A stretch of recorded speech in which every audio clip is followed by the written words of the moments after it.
ये डेटा क्या कहता है कि एक नए एपिसोड में आप सब लोगों का स्वागत है। मैं हूं अजय प्रकाश। जब से बजट आया है तब से सोशल मीडिया पर एक विवाद सा छिड़ गया है। अब जिन लोगों को इस बजट में राहत नहीं मिली है, वो ये कहते हैं कि सारी राहत अमीर लोगों के लिए दे दी गई, और उधर जो अमीर लोग हैं, वो ये कहते हैं कि ये राहत बिल्कुल जायज़ है क्योंकि हम लोग तो अमीर हैं ही नहीं, हम भी गरीब हैं या मिडिल क्लास हैं। मैं यहाँ पर एक्स प्लेटफॉर्म से आपको एक ट्वीट दिखा रहा हूँ, जहाँ पर एक यूजर है जो अपने आप को शार्क कहते हैं, फिनटेक शार्क। ये 2 फरवरी की ट्वीट है। उसमें ये कहते हैं कि अगर आप 60 लाख रुपया सालाना से कम कमा रहे हैं तो आप गरीब हैं। आप 70% परसेंट इनकम टैक्स दे देते हैं, जिसमें जीएसटी, इनकम टैक्स, वैट इत्यादि। अगर आपकी नेट तनख्वाह 2 लाख रुपया महीना नहीं है, तो आप मिडिल क्लास हैं। इन साहब के मुताबिक अगर आप 60 लाख से 1 करोड़ रुपए सालाना कमाते हैं, तब आप मिडिल क्लास में आते हैं। और अगर आप 1 करोड़ रुपए साल से ज्यादा कमाते हैं, तो आप अपर मिडिल क्लास में आते हैं। इनका मानना है कि अगर आपके पास पुश्तैनी संपत्ति नहीं है, तो आप कभी अमीर नहीं बन सकते हैं। इनके जवाब में एक और यूजर हैं जिन्होंने अपना नाम मैटी कोरे दिया हुआ है। वो ये कहते हैं कि ये जो आईटी वाले हैं, इंफॉर्मेशन टेक्नोलॉजी वाले हैं, वो ही इस बारे में ये शिकायत कर रहे हैं। आज की टैक्स रिबेट जो 12 लाख की मिली है, अगर आप आईटी में नहीं हैं, तो 12 लाख सालाना जो तनख्वाह है, वो एक ड्रीम सैलरी होती है। आप सपने में भी नहीं सोच सकते। लोग 7 से 10 साल काम करने के बाद भी वहां तक नहीं पहुंच पाते हैं। और ये आईटी वाले जो 24 लाख सालाना कमा रहे हैं, वो अपने को लोअर मिडिल क्लास कहें, ये उन्हें बंद करना चाहिए। आप जाके देश की मीडियन सैलरी या एवरेज सैलरी चेक कर लीजिए और देखिए आप कहाँ पर आते हैं। अच्छी सड़कें, हेल्थ केयर, स्वास्थ्य सेवा, पानी और शिक्षा, ये सब मांगना ये जायज है, चाहे आप 1 लाख कमा रहे हो, 12 लाख, 24 लाख या 1 करोड़। लेकिन अगर आप 24 लाख सालाना कमा के अपने को गरीब कहते हैं, तो ये बकवास आपको बंद करनी पड़ेगी। तो चलिए आज इस सवाल का जवाब ढूंढने की हम कोशिश करते हैं कि जब हमारी आय की बात होती है या संपत्ति की बात होती है, तो हम भारत के लोगों में से कितने अमीर हैं? क्या हम ऊपर के 10% लोगों में हैं, या 5 में, या 3 में, या 2 में? और अगर हम पहले 2-3% में हैं, प्रतिशत में हैं, तो हमें कोई अधिकार नहीं है कि हम महंगाई को लेकर हम रोते रहें या ये बोलें कि 20 लाख या 24 लाख कमाने वाले भी देश में गरीब हैं। इसके लिए मैं आपको लेके चलूंगा एक वेबसाइट पर। ये एक्सरसाइज हम लोग मिलकर करेंगे, और मैं चाहूंगा कि आप भी बाद में, जब ये एपिसोड के खत्म हो जाए, आप अपनी पोजीशन भी देख लीजिए कि आप कौन से स्थान पर आते हैं। मेरा ऐसे मानना है कि जितने भी लोग ये कार्यक्रम देख रहे होंगे, वो भारत के टॉप 3% में तो लगभग आएंगे ही। यानी कि हम देश के वो 4-4.5 करोड़ लोगों में से हैं जो सबसे ज्यादा कमाते हैं या जिनके पास सबसे ज्यादा संपत्ति है। हम चलते हैं इस साइट पर, जिसका नाम है वर्ल्ड इनइक्वालिटी डेटाबेस। और जब आप इस साइट पे आएंगे तो थोड़ा सा नीचे स्क्रॉल करिए, तो आपको ये एक टैब मिलेगा, where are you in the income and wealth distribution. तो इस पर अगर आप क्लिक करेंगे, तो यहाँ जो आएंगे, तो हम ये एक्सरसाइज अब मैं आपको दिखाऊंगा। सबसे पहले हम एक्सरसाइज करेंगे अपनी आय को लेकर या इनकम को लेकर। तो चलिए यहाँ क्लिक करिए, इनकम, और फिर आप सेलेक्ट करिए इंडिया। इस लिस्ट में से कौन सा देश है, हम सेलेक्ट करेंगे इंडिया, और करेंसी हम इंडियन रुपीज सेलेक्ट करेंगे। तो आपकी सालाना आय कितनी है? तो चलिए यहाँ पे हम डालते हैं 24 लाख रुपए। 24 लाख रुपए मैंने डाली अपनी सालाना इनकम। और कितने लोगों को आप सपोर्ट करते हैं? तो मैं यहाँ पे डाल दूंगा करीब एवरेज लेके 3 लोगों को हम सपोर्ट करते हैं, हस्बैंड वाइफ और एक बच्चा। तो रफली आपकी आय ये दिखाएगा 66,667 महीना। और आप हैं यहाँ पे जो 10% है हमारे देश में, टॉप 10% में आपकी आय है। और यहाँ ये दिखा रहा है कि 90% पॉपुलेशन आपसे कम कमाती है और वो आपसे ज्यादा गरीब है। चलिए अब आगे ये कुछ और सवाल भी पूछ रहा है। Do you own your home? क्या आपके पास अपना घर है? तो मैं यहाँ पे लिख देता हूँ yes. If you were leasing your home to someone else, what would be the rent? अगर आप अपना घर किसी को किराए पे दे रहे हैं तो मंथली उससे कितना किराया आता है? तो मैं यहाँ पे डाल देता हूँ 15,000 रुपए। एंटर कर।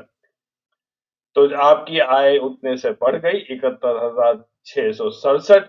और अभी भी आप टॉप 10% में बने हुए हैं। अगर आपके पास शेयर है, मैं यहाँ नो कर देता हूं तो वो बढ़ा देंगे। तो ये फाइनल रिजल्ट आ गया।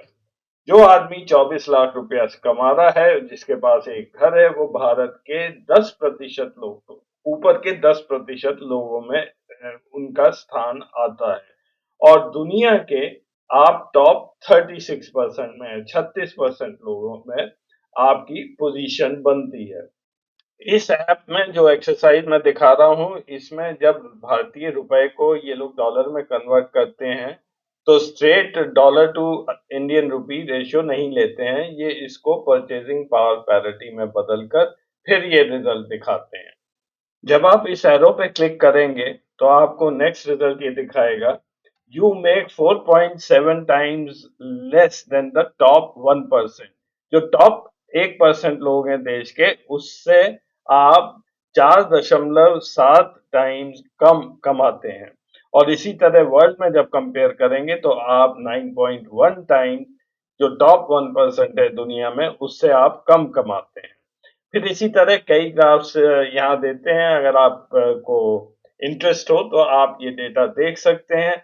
और इधर से गेट दी डेटा अगर आप टैब पे क्लिक करेंगे तो ये एक एक्सेल फाइल बना के आपको ये डेटा दे देंगे। तो हम यही एक्सरसाइज करेंगे वेल्थ को लेकर, यानी कि संपत्ति को लेकर।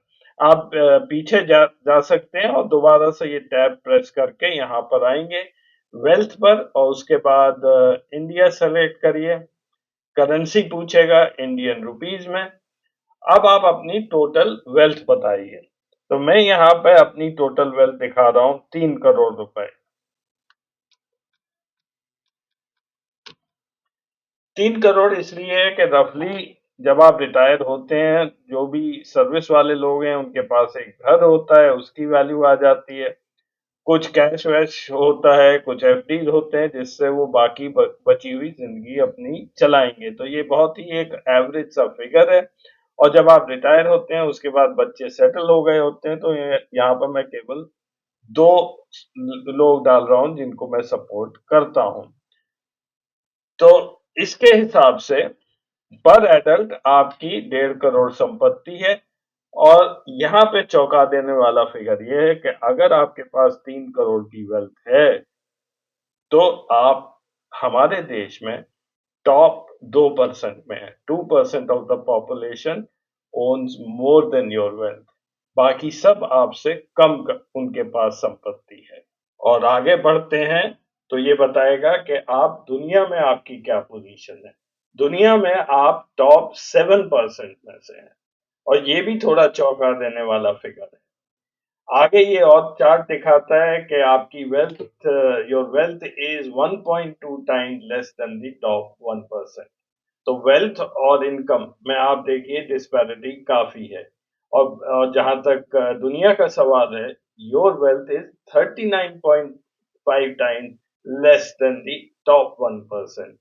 यानी कि दुनिया में वेल्थ के डिस्ट्रीब्यूशन ज्यादा बेहतर है बजाय हमारे देश में।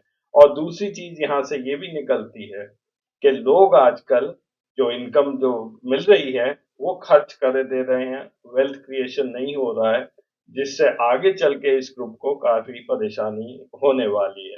तो ये डेटा आप डाउनलोड कर सकते हैं गेट द डेटा से। इस पर आप अपना थोड़ा बहुत रिसर्च कर सकते हैं, लेकिन ओवरऑल यही है कि आप हमारे देश के अमीरों में से आते हैं, चाहे आप अपने को कुछ भी कहें, गरीब कहें या मिडिल क्लास कहें। और ये जो टॉप 10% इनकम ग्रुप है या टॉप 2% वेल्दी ग्रुप है, ये वही लोग हैं जो सरकार से और मांगते रहते हैं। ये दिल मांगे मोर, कभी सेटिस्फाइड नहीं होते हैं और अपने को मिडिल क्लास या अपर मिडिल क्लास बताते रहते हैं। आज का ये एपिसोड खत्म करने से पहले मैं थोड़ा-सा डेटा अपने देश का मैं दिखा देता हूँ, जिससे आपको ये आसानी होगी अपने को कंपेयर करने के लिए। आप ये ज़रूर जानना चाहेंगे कि हमारे देश में एक एवरेज इनकम कितनी है एक आदमी की। तो ये डेटा लिया है मैंने पीरियोडिक लेबर फोर्स सर्वे से, जो भारत सरकार हर 2 साल बाद करती है। अप्रैल-जून 2023 का ये फिगर है। एवरेज सैलरी हमारे देश में जो लोग कमाते हैं उनकी थी 20,039, 20,039, और मीडियन आय हमारे देश में थी 27,300। मीडियन का मतलब होता है वो पॉइंट जिसमें आधे लोग देश के इससे कम कमाते हैं और आधे इससे ज्यादा कमाते हैं। चलिए अब मीडियन आय को लेकर देखते हैं कि ये लोग कहाँ पड़ते हैं हमारे इनकम ग्राफ में। तो फिर से हम ये एक्सरसाइज करते हैं, इनकम सेलेक्ट करेंगे, इंडिया सेलेक्ट करेंगे, करेंसी भारतीय रुपया, और यहाँ पे हम डालेंगे पर मंथ इनकम 27,300, जो कि मीडियन आय है। आधे लोग इससे कम कमाते हैं। एंटर, और मैं यहाँ पर डालूंगा 4 लोग, ये लोग सपोर्ट करते हैं। तो एंटर करिए। अब ये आप रिजल्ट आपको चौंका देगा। ये लोग बॉटम 13% में हैं। तो जो 27,000 रुपया कमा रहा है, वो कितना अमीर या गरीब है, वो इससे पता चलता है कि वो बिल्कुल नीचे के तबके का है। गरीबी इनके लिए बहुत बड़ी प्रॉब्लम बनी हुई है। और इनके पास अगर कोई घर, मैं तो नहीं मानता होगा इनके पास, शेयर होल्डिंग नहीं होगी।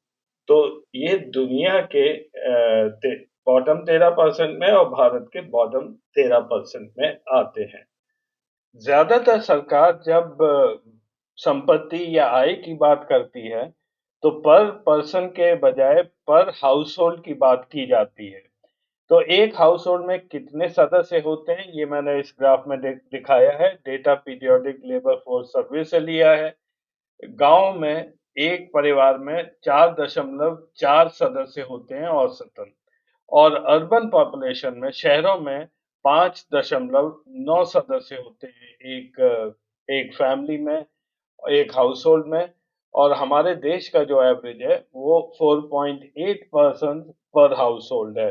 थोड़ा आपको शायद आश्चर्य लगेगा कि शहरों में फैमिलीज का साइज बड़ा क्यों है।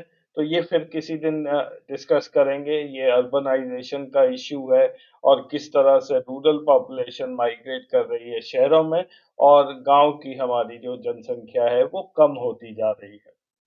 तो बाकियों से अगर आप अपनी तुलना करें तो थोड़ा-सा ये डेटा भी ध्यान में रखें।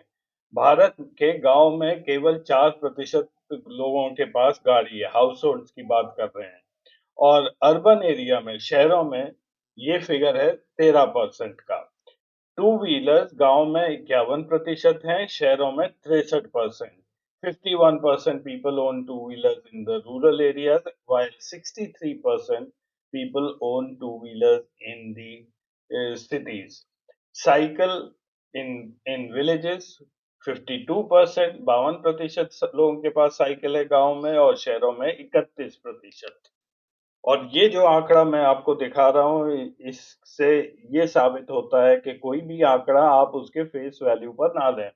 जब सरकार कहती है कि 37 करोड़ लोग हमारे देश में हवाई यात्रा करते हैं, प्रधानमंत्री का सपना पूरे देश का हर नागरिक पूरा हो रहा है, तो इसको थोड़ा-सा इसकी निचली तह पर जाइए, आपको पता चलेगा कि इसमें घरेलू यात्री लगभग 30 करोड़ थे जिन्होंने हवाई यात्रा की। लेकिन साथ में ये भी एक आंकड़ा है कि हमारे देश में 96 से 97% लोग ऐसे हैं जिन्होंने कभी हवाई यात्रा नहीं की है। तो इसका यही मतलब है कि 30 करोड़ लोग जो जो उड़ान भरते हैं, वो कई बार ऐसा करते हैं। तो अगर आप 2024 में ऐसे व्यक्ति हैं जिन्होंने हवाई यात्रा की है, तो आप उन लोगों में से हैं, उन लकी लोगों में से हैं, जिनके पास उतनी वेल्थ है कि आप हवाई यात्रा कर पाएँ। आप देश के ऊपर के 6-7% लोगों में हैं। देखने के लिए धन्यवाद। अगले एपिसोड में फिर मिलेंगे, कुछ और नई बात करेंगे। जाने से पहले आप सबसे निवेदन है कि चैनल को सब्सक्राइब अवश्य करें। नमस्कार।